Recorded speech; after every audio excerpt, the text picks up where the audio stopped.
Now, to resolve or to clarify our theory about what kinds of things are true, and to defend the correspondence theory of truth, we're appealing to this notion of a proposition. And a proposition, also called a statement, is the thought, the specific thought or idea that a declarative sentence expresses.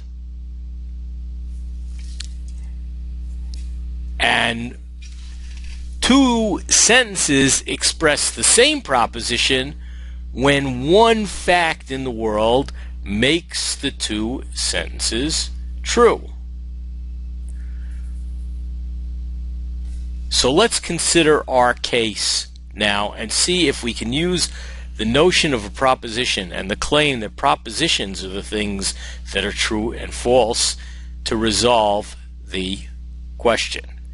Now notice that there are two different sets of facts in the world,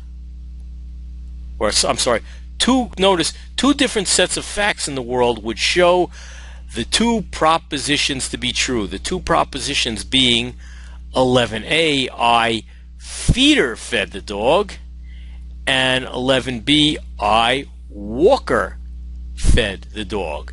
If you think about it, the proposition that a proposition expressed by 11a would be what Feeder would say when he uttered the sentence, I fed the dog, and that same proposition would be uttered by Walker saying he fed the dog, right? He pointing to Feeder.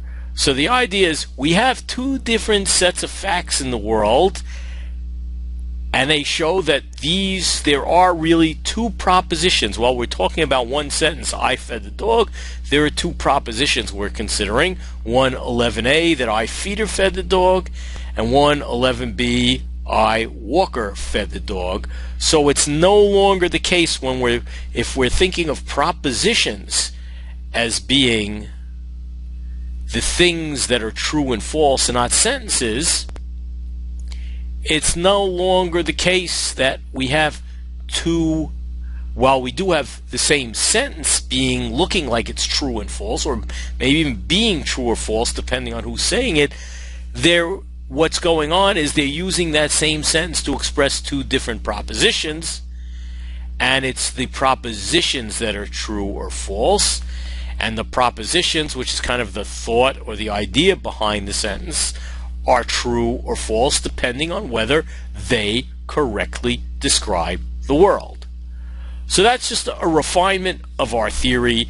That is, we've moved away from the idea that it's sentences to the idea that there are these propositions or statements that are the things that are true and false.